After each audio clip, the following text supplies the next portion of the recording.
resting in God's nature. What is, by the way, what is the nature of God?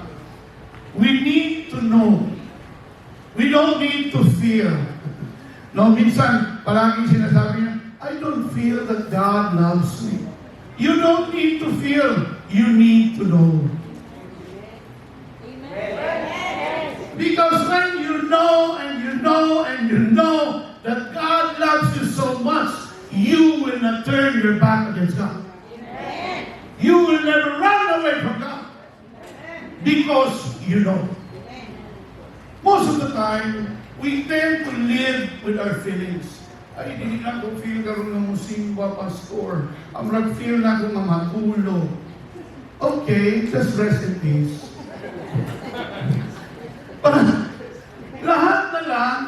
Lahat na lang ng bagay, pinapakiramdaman. Sabihin ko sa iyo sa umagang ito, hindi tayo nakikiramdam. Dapat may alam tayo. Dapat alam natin na mahal tayo ng Diyos. You are celebrating on something.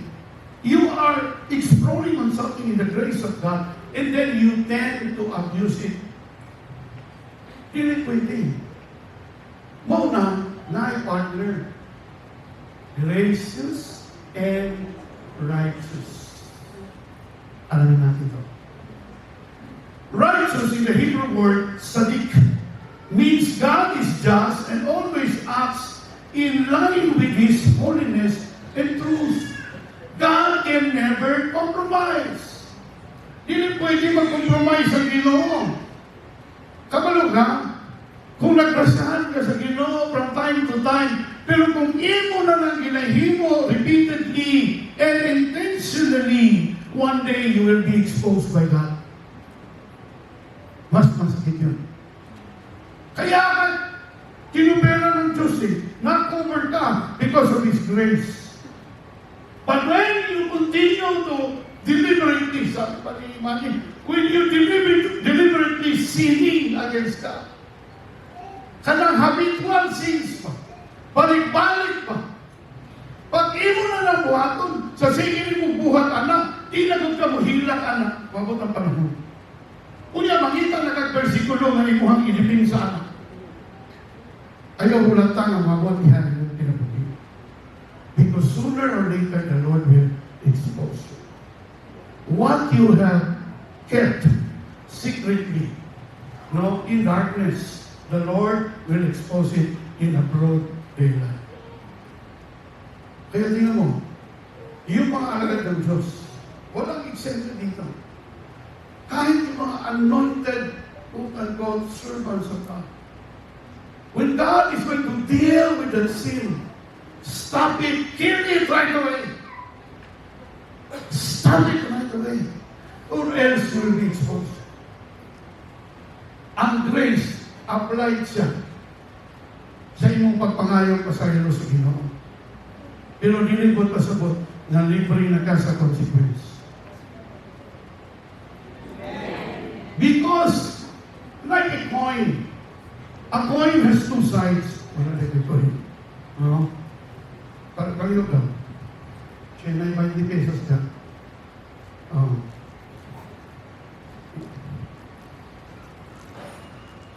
10 pesos.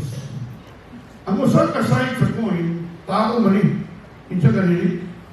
Usulisal balik. Sa 10 pesos. Hindi maklaro. Ikaw, sir, pa. Magkakit-sakit dito. Tapangan nga kiligawas ko na. Mapis na. Ang isa na side sa coin, na tao. Mabitaw na ganun mga haraan na rin ng mga hantakiro. Buhi patay naman Pag tao, buhi. Pag likod, patay. Ito mga hiling hantak ng mga panahon. Kala of Rose. Now, the other side of the coin, na siya ay picture. Ang ba't kung saan niya kung hindi ka na maglaro. But, it has two sides. Just like the grace of God and the righteousness of God. Hindi pwede sa side lang gagamitin. Katulad ng isang disciple, tinanong siya. Sabi niya kay Jesus, are you saying that we are no longer, that we don't need to pay taxes to Caesar? Sabi niya, kaninong mukha? Yun na sa pera mo. Sabi niya, it's Caesar's. Give what is due to Caesar and give what is due to God. That's why in any way, God or Jesus did not offend the government. Bakit sabi niya, magbayad ka ng taxes doon kay Caesar. Siya yung government eh. But you also give what is due to God. That's the wisdom of God. The same thing sa buhay natin. Pag nakasala ka, you feel sorry, you cry, usay mo pang magkaroon pa kang self-imposed discipline to your life. O, tanggalan na ako ng Netflix ako ang cellphone. Ay, pito ka demonyo yung kauban ng Netflix.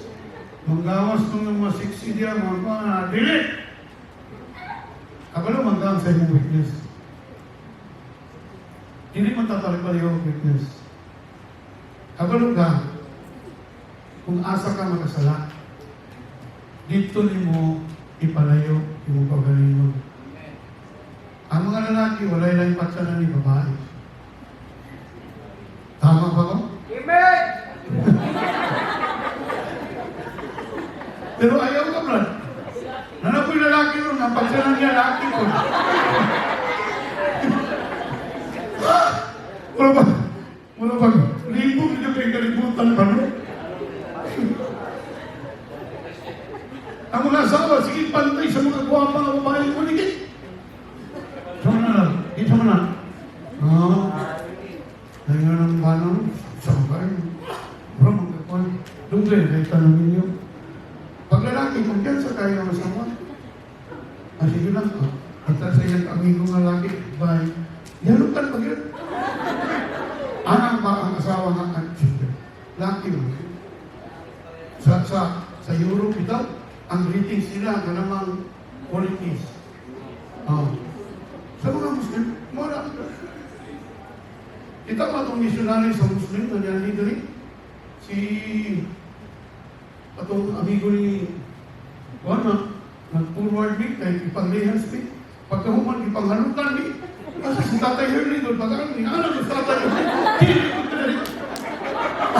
Ano si Tatay? No, tulad mo, halukan na sa tusawa, sa tumahanap. Pero ano, laki ba no? I-respond, i-alagin mo yun. He is the father, he is called the father, the hugging evangelist and the kissing evangelist rather, in Pakistan. Because of that, nawin niya ang mga imams o mga ustads in Pakistan. Nahipot pa, no? Pero tayo sa palimunan sa kultura. Di ba? One thing, but si Bertata kay Dog na, Dog, good morning. Ngayon dito, sawa! Mamunay magka! Hindi, di ba? Pero kabalo ka, I'm not saying this to malign or to embarrass anybody. Kabalo ka sa imong witness. Kung kabalo ka sa imong witness, palayo. Pag imong witness babae, palayo. Pag imong witness lalaki, palayo. Ato na rin naroon kay ingong ito sila, unisex ng gano'n pastor. Kabalo ka. Kabalo ka nga imong witness ka ng video game sila. Kabalo ka nga imong witness o hanap pagkaon. Ayaw ba na kayo? Tanaw ka sa todo. Malilis ka witness ano ni Pastor Fred. Like father, like son. Mga dagto kayo sa akong pamilya. Ang tawag ko sa mga kay Bear Family. Mga titi bear. So, kung sa imong witness, palayo. Witness niyo ang Facebook, ayaw may sige Facebook. Ayun ba? Mabackslide ka sa imong social media, ayaw sige social media. Diba? Anyway, wala man si Budagway na social.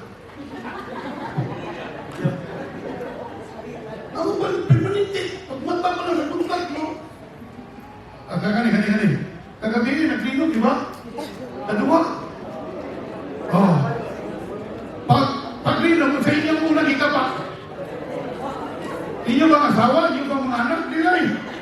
Asa ko siya po.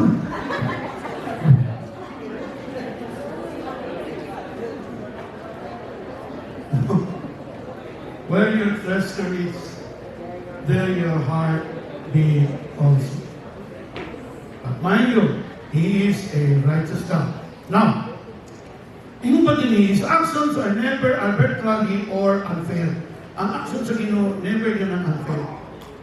Pag nakay nahimong sa laot, pasaylo mo kanya, that covers His grace. Pero kinahanglan na yung fruit of repentance. Kinahanglan makita sa Ginoo, manapat ko nakita. Dili kita pabalik-balik. Kagabi na, may giskutan na may gunamok na.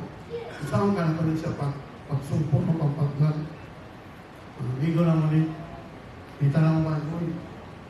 Itawag naman siya o big time na swindler. Kaya, sakitan ka tayo, siyempre, amigo ko din. Classmate na sa Bible School. So, sa problema, saan ka pagtapang sa yan? Ay, kung ano mong siya, ano bang, kumbaga sa compact answer na siya. No? Asa want to, hila. Kaya, damay namin. Pwede na ako sa isang tao. Huwag ko niya ayaw ba pagkuhan, tinil ko nga kung ipailanila. So, nadamay ko itong kapil. Lami ko nga ng Pastor Blero. Oo, tayo ipailanila sa tuwa. Ako yung planuhan. In once and for all, pagdaman kami. Ay, nung naman ito siya. Tapos yung nakalimot siya, na naging na siya. Hindi na siya pwede mamatay. Pwede siya posilon sa mga taong iyahan ibinuangan. Once and for all. Kaya, he is a check.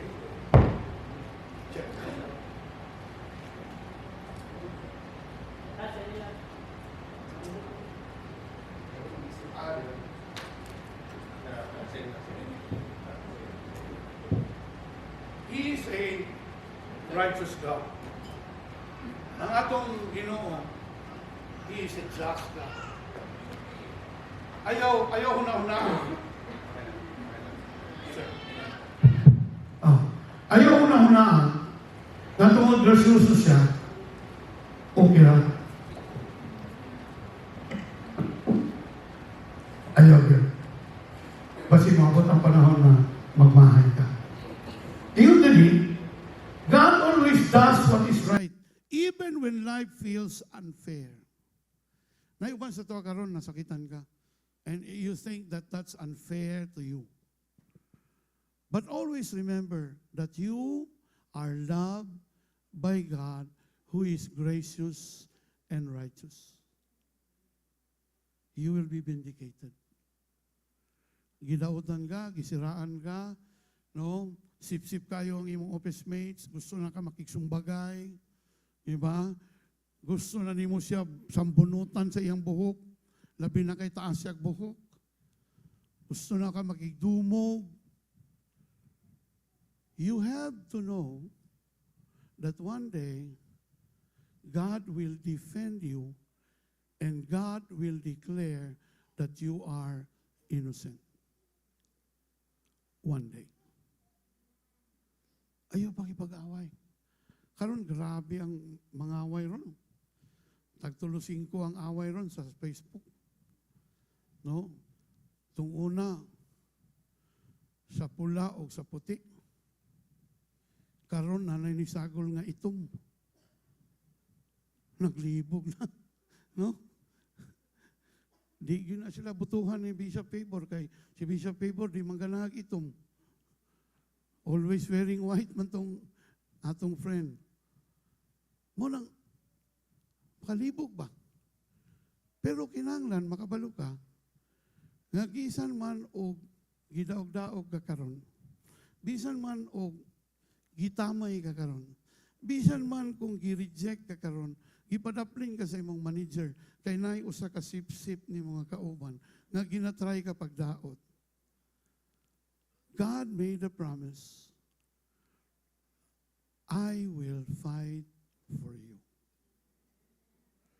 All you have to do is to be still, to be silent. Because you know that He is a righteous God. Now, we can trust that God sees, knows, and will bring justice in His time. Kung na-feel ka karon, naka-experience kag injustice or injustices, sige lang, adto lang gid sa Ginoo, Lord, nag-promise ka Ginoo, nga imo kong proteksyonan. Nag-promise ka Ginoo that you are a righteous and a just and a fair God. Now, today, I appeal to you. Siya man ang Supreme Court in heaven. Dito ka mo apilar. Ayaw lang yun pagpanimalos. Inay mo kataban. Brag, ikaw lagi istoryahan diri. Ayaw yun panimalos. Kay kung makamanimalos ka, humana. Dili na kadipinsahan sa Ginoo, nanimalos mo ka. Mumitaningon siya, vengeance is mine. It's not yours. Sakti lang. Sige lang. Mabuta mo ng panahon ba? Karon bitaw, away sa eleksyon. After running election, no? Mag-uban na itong mga nag-away. Mga una po sila o buffet. Alam ko na. Ang importante, wala na daot ang inyong relasyon bilang amigo o amiga. Now, when the world feels unjust, rest in God's righteous character. Importante niya. When you feel that the world is unjust, rest in God's righteous character. Lord, kabalo man ka, Lord, ba sa among heart? Kabalo ka sa akong kasing-kasing. You know me. I know that one day, you will vindicate me. Amen. Ya, ang kanindot bitaw, ang kanindot, ang sweetest revenge is when God will promote you and those people that will go against you and that will try to destroy you, they will suffer much. Pero dili tungod sa imo. Kay kung ikaw manggod, mangaway ka, pag-away nimo karon, nag-send ka og kuhan ka ng message sa messenger or nag-text ka, ikaw ang last nga nag-text bago siya giatake sa kasing-kasing. Impas. Ikaw mo'y last touch, tawag na mo na sa basketball. Na last touch ka. Pero kung sa Ginoo ka mo adto, Lord, grabe na niya akong pag-antos mo. Tabangi ko. Panalipdi ko, mao man ang imong saad. Ug ako nagatuo ko ana. Pag ang Ginoo mo remove, nagiusahay, ang iyang gi-remove, forever na yun. Na-remove. Nga naman, but see to it, nga tarong pud ka. Ayaw pud pagsalig. Okay, basig naay grounds ang iyang accusation. Pero kung wala siya enough na reason to accuse you, that means to say, no probable cause, and it will be dismissed even before God. Importante, bisan ikaw nga nag-enjoy sa grasya, dili pwede nga imong abusuhon. Pero na-tension diri ba? Na-argumento diri. How can a God be both gracious and righteous? Bitaw, no? Kaya kung gracious ang Ginoo, unmerited grace mo na, unmerited favor. So, paano? Kunya, there is a statement, our God is gracious and righteous. Magkarugtong parang murag banag asawa, murag tinidor ko tsara. Di ba? Murag cup and saucer. So, kung imong tanahon, dili siya pwedeng magbulak. Gracious and righteous. Now, paano ma-resolve ito? Grace seems to overlook sin. Ang grasya, maoy mo palampas sa imong sala. Labi na maghinunsol ka. but righteousness must deal with it. Can you say amen? Muna kung na kay nahimong sa laod, example lang, di ba? Ingon yung ginikanan, eskwela gyud nak, eskwela gyud ay kay para makahumang kag eskwela, may na lang mahaluna ka sa imong trabaho, makatrabaho kag maayo, di ba? Eskwela gyud. Pero kay nagtuman man gyud kay nakakita man gyud siya murag Richard Gomez or Aga Mulak. Nakauyab. True to life niya. Testimony niya sa pastor. Nakauyab. Guwapo yun. To cut the long story short, nabuntis. Pagkabuntis ka ron, nahimong teenage mama. Guba kayong kinabuhi. Twice na nag-attempt maghikog. Kay, ingon siya, kung ipasaylo ko sa Ginoo, nga nung nabuntis man ko, uy, ano ang Ginoo, may pasangin lang, nabuntis ka. Oh, nadisgrasya ko. Nga nung gitukot man niya nga nadisgrasya ko. Actually, imo tong desisyon. Iya lang gialaw. Pero ang kanindot sa Ginoo mo, you will not be spared by the consequence. Himo kang teenage mama, wa ka mag-eskwela, no? Magsige na ka, di ba? Murag ako, murag dili, murag ako, murag dili. Nag-edad kag 17, na kay anak. I don't know your situation. This is a real testimony. Twice naghikog. Pero kabalo ka, kung gusto kayo kabuhion sa Ginoo pa, di kayo dialaw sa Ginoo pa. Una niyang hikog, nabugto ang pisi. Sakitay no, na hospital sa Tulukadlaw. This is her testimony as a pastor. Kabalo ka, nagdako yang anak, pero ingon niya, ang pait pagod kayo, nagdako yang anak nga, walay papa, wala man gi pakaslan. Grabe ang pag-suffer niya. Pero manit niya gingon, Lord, asa naman imong grasya? But dili niya madinay, haptang padako niya ang bata, wala ni nagkulang.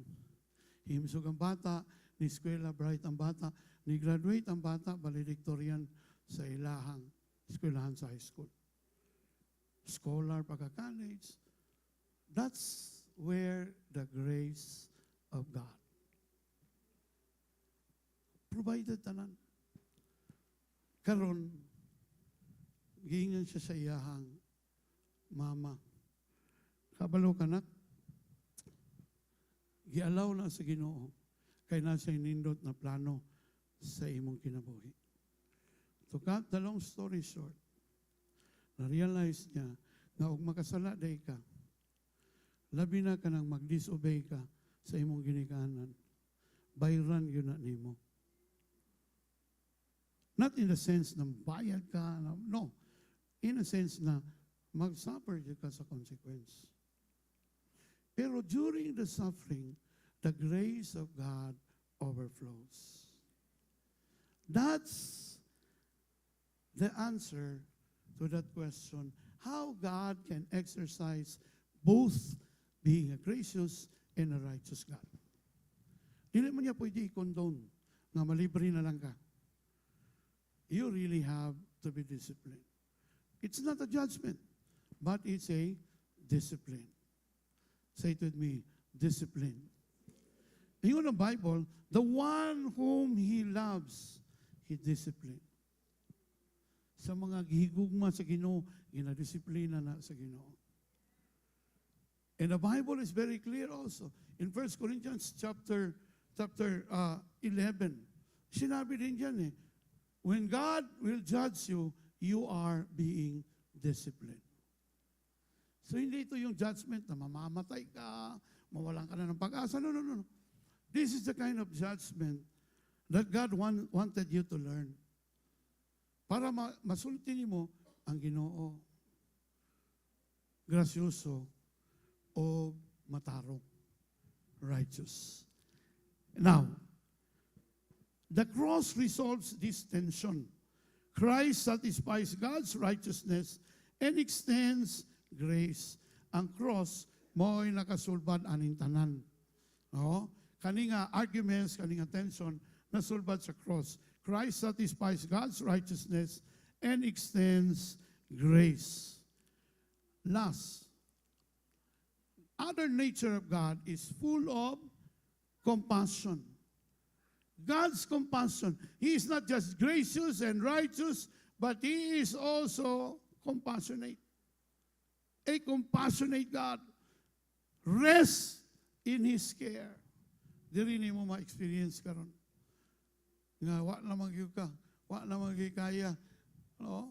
Ang imong life na nasa survival states. You need revival, not survival. That's why we come to God. Wanto kita sa Ginoo, muduol kita sa Ginoo. Ingon sa dili, our God is full of compassion. God's deep feeling for our pain. Dinhi mo sulod ang Ginoo. Ayaw hunaw na nga sa dihang nag-antos ka tungod sa imong mali nga desisyon. Nag-antos ka tungod sa consequence sa imong sala. Nag-enjoy po ng Ginoo. No way. Wala siya nag-enjoy. Naghilak po siya kauban nimo. Muna ayog sulti nga, I am alone. I am alone in this suffering. No.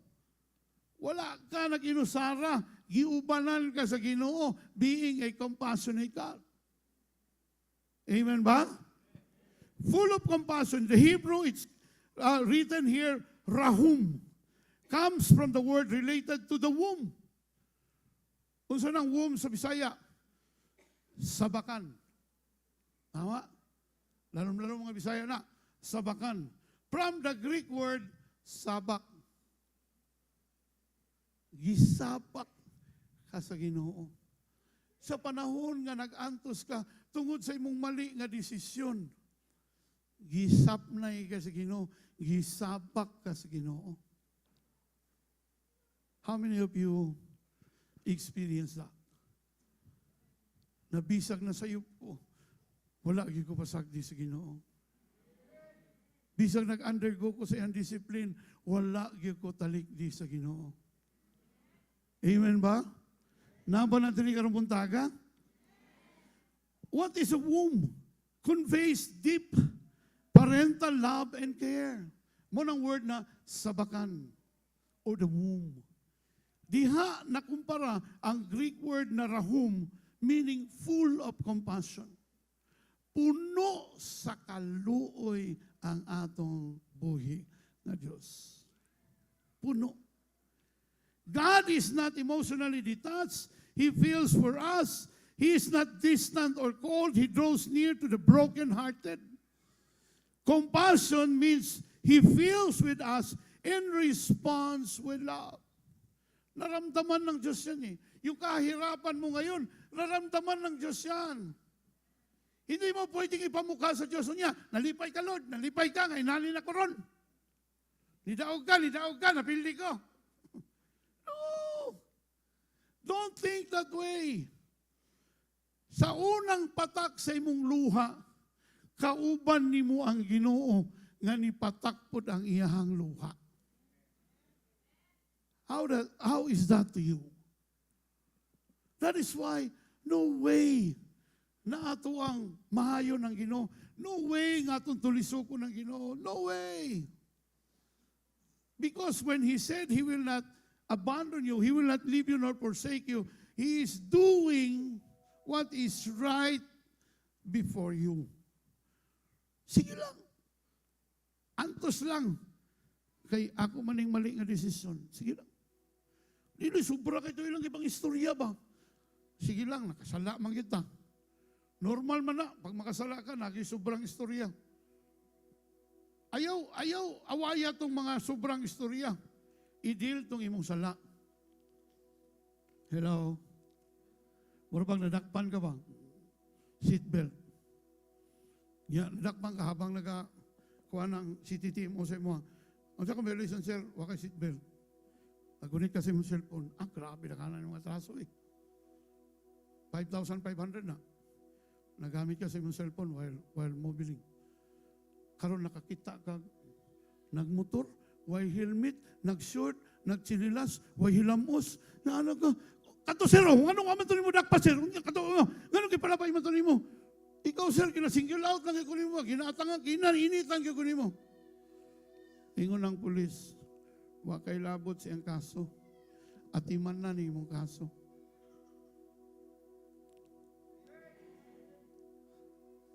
Wa kay labot sa kaso sa imong katapad, at iman na imong kaso.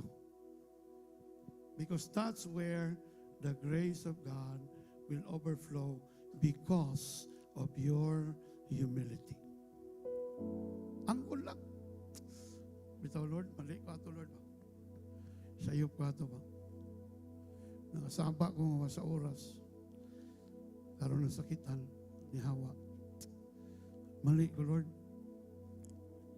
Lord, I pray na you will touch them, bring them back. Kung sa application na ni, bring your burdens to Him. He is not just able, but willing to help. Ang sanang nagaugong. Ang timer tora dito, nibalhin na dari.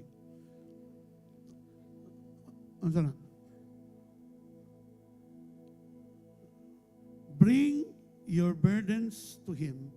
He is not able, He is not just able, but willing to help. Like a parent, weeping over the sick child. God aches with us. Ang inahan, natuto bitaw ni si Igiboy, dugo gid ba? Tarantar mintanan, may nalang na doktor kauban. Nakalimot gud ming nga pwede lang gapas, nyo apoy gapas. Ang panyo taon sa doktor. Mo yang gipapaa kay Igi, nag-stop ang blood. Worried kayo may. Na-feel na mo yung pain. He was crying. Kabalo ka, when you are crying today, na-feel na ni Jesus ang imong pain. You are not alone. That's why it's wrong to say, I'm alone but not lonely. That's not biblical. Because in the first place, you are not alone. Amen ba? Palakpakan nato ang Ginoo. I would like to close with this scripture and also with an illustration today. No? Extend lang ko gamay. I would like to ask katong bangko. No? Paki-plus daw ko. Ephesians 2:6-7.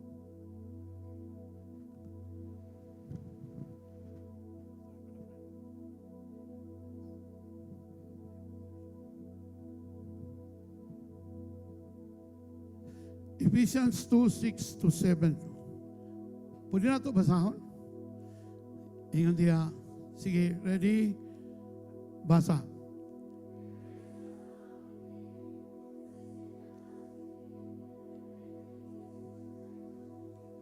And raise us up with Him. Who's Him? And seated us with Him in the heavenly places in Christ Jesus. To make it clear, this is not about physical, but it's all about spiritual position in life. Pagka born again nimo, mo na nimo ang posisyon. I would like to ask si Brother Tata, Sir, sa among tanan, ikaw lang yun ang kanawang sa atong Ginoo. Hindi binuha mo eh. Dali ka, sir. Kung si Brother Tata ang Ginoo, inaning illustration ha, He is in heaven. Our Father who art in heaven. Okay. Nasa langit, di na tayo maglalis na. Now, ingon diha, Jesus is sitting at the right hand of the Father. So si Jesus, dalidok. Walay mo reklamo kay doktor ka. Okay?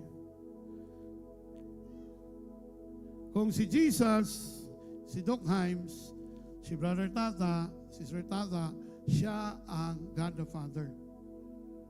Now, Jesus is also in heaven. What we have today is the Holy Spirit representing Jesus. That settles everything, okay? Now, pag born again, asa si EI? Pag born again ni EI, no, dali EI. Okay, salong. Nakita ni mo? Wala ko'y gitawag nga, kuhan ha? Puro papo niya akong gitawag. And raise us up with Him, with Christ, and seated us with Him in heavenly places in Christ. Napangutana karon duha ra man kalingkuranan. Gusto mo lingkod? Ha? Dili.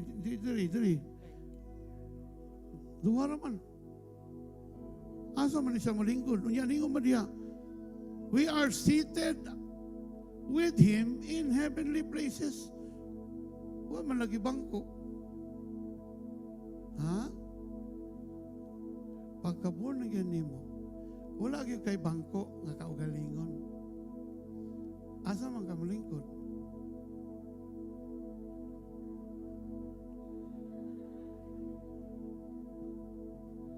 All of us here today, we are seated with Christ in heavenly places. Mao nang ningon si Jesus, no one can separate us from your love. No one, nobody. Dili ka pwede nga muhawa diha. Amo ka lingkod. Wala kay lingkuranan. Nagkaroon lang kag lingkuranan sa langit when it comes to your authority in your relationship with God is when you are with Him, with Jesus. Ang tawag ana, joint sitting with Christ. Muna, imposible kayo. Halimbawa si AI, sige tindog sa dong. Imposible kayo. Halimbawa si AI, magbuhat siya mga butang outside kang Christ, dili na mo prosper. Dili, ano man, wala siya'y karapatan, wala siya'y katungod, wala siya'y gahom nga buhaton na outside of Jesus. That's why he needs to be with Jesus all the time.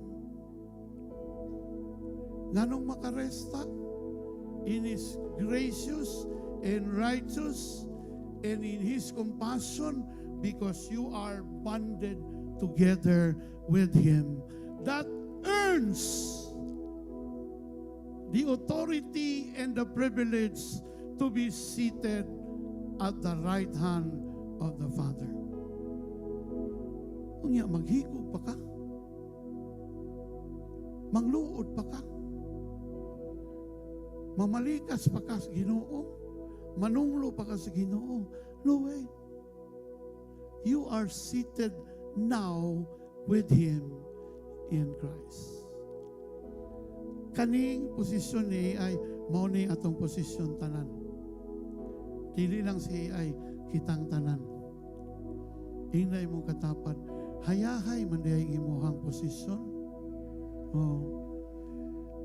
Okay, mapil na nako ang pag-utong ni Doc Himes. Kay gaan ra daw ka. Mao ni atong posisyon. Ayaw biyai. Ayaw talikdi. Ayaw ibilin si Jesus. Palakpakan nato ang atong mga models. Thank you very much, Sir Tata, Doc Himes, and AI. Now, authority and influence is joint sitting with God. That is why ang yawa makaila sa imuha nga you are seated with Christ. Ka-remember mo ito akong testimony, wala ko gahampo, wala ko gabasag Bible, kaya di na ko gusto magpastor, no, nagnegosyo na lang ko. Pero sa dihang naka-enkwentro ko na demon possess, na demon possess, ningon sa kuha, pawa, pastor ba ka? Dito no, wala ko gilaparo, wala to. Ang yawa, ni-recognize nga pastor na ko. Pero ako, wa na nag-ila nga pastor ko atong panahon na. Even ang yawa, kiila kaniya na you are jointly sitting with Christ. Ayaw kadlok. Wala siya'y mahimo. Muna tanan nga gikapoy karong adlaw. Duol ta sa Ginoo. Tanan gikapoy. Tanan nga di na siguro ko mag-altar call kay wala na ko'y time. Tindog lang ta. Worship lang ta. Come to Jesus. By the way, kaninang buntag, hinga ko sa Ginoo, ayaw paglihans. Ako ang muhikap. Because today is my resurrection Sunday. Ako, yes Lord, you will make a way to revive your people. What we need today is personal revival, not survival. Make it a statement. Lord, I need your personal revival, not survival. Let's all stand and let's sing that song, Miracle. As we will reach out to God today, tanan, no? Tananta. Kabalo ko tananta natay mga ginagian sa mga pipila kasimana ng nilabay.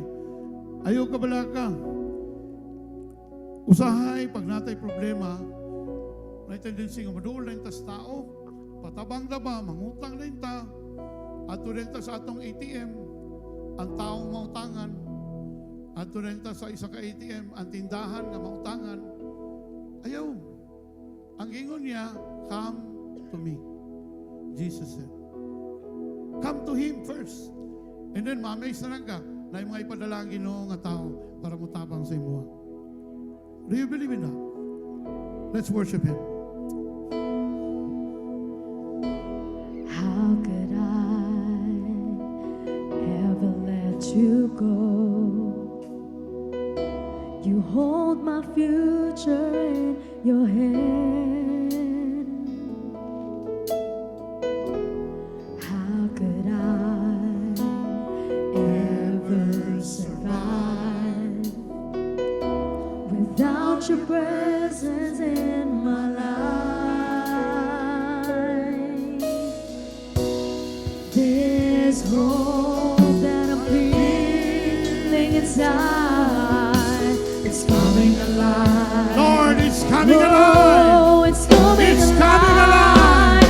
There is a miracle when you believe. Reach out your hand. You can cry out to God Touch His today. presence Reach once out to Him. again. He will touch you. He will touch you. He will empower you today. I'm dancing in the rain. You healed my pain. I'm covered by your grace. It's a brand new day. It's my brand new day today, Lord. Today is my brand new day, I declare. God is here with us. His promises remain. But we are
Come on, reach out to God today. Reach out to Him today. Raise your hands towards God as a sign of surrender. Surrender to Him. If you want rest, surrender. Surrender. Surrender. Surrender. Surrender in the name of Jesus. Shakarababa Shandorababa Yasi. Robo Shanda Rababa. Come on, come on. Lord Jesus. Touch them, touch them, touch them, touch them. Holy Spirit, Holy Spirit God. Uraba Shanda Rababa Yasi. Rababa Yasanda Rababa. Worship God. Worship God. Worship God in your life. Worship Him in spirit and in truth.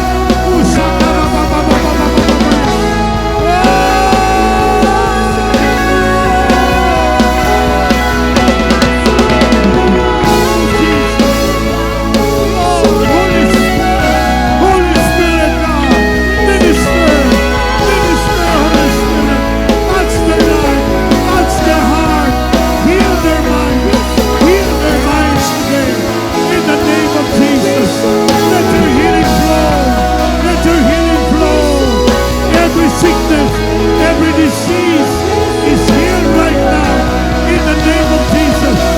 Let the blood of Jesus cleanses everything. Blood of Jesus, renew everything, Lord. Renew everything.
This morning, start speaking to your situations this morning. If there's anything that needs His miracle today, come on, start to speak it out.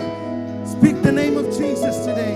Come on, I give you a minute to talk to the Lord today. Lord, this is all I want, God. Lord, I need a miracle from you today. Come on, istoryahan, on your own words.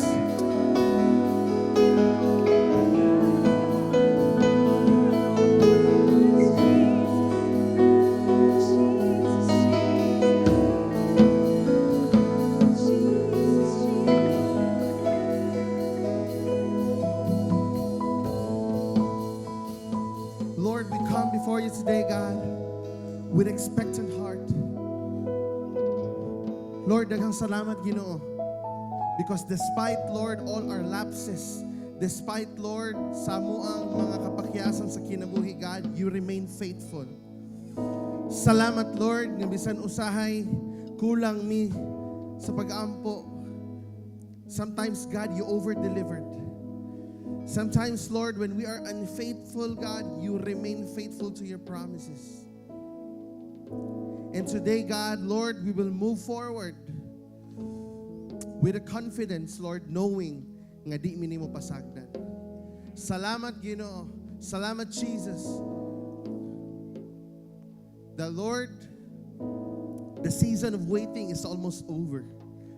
The season of waiting, God, is almost over. Because, Lord, the best is about to come in our lives. Salamat, Ginoo. Salamat, Lord. Salamat, God. And if you believe that your miracle is about to happen today, tonight, tomorrow, this week, just shout His name, Jesus, Jesus, Jesus, Jesus. Come on, speak His name, Jesus, Jesus. Speak His name, speak His name, Jesus, Jesus.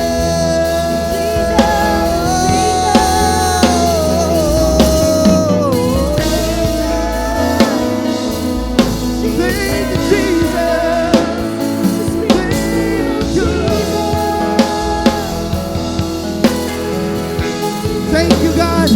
Thank you, Lord. Thank you, Lord. We are so excited to witness your move today in our lives. And all the faithful and children of God will shout, Amen. Amen. Palapakan natin si Lord. Come on. Palapakan natin si Lord.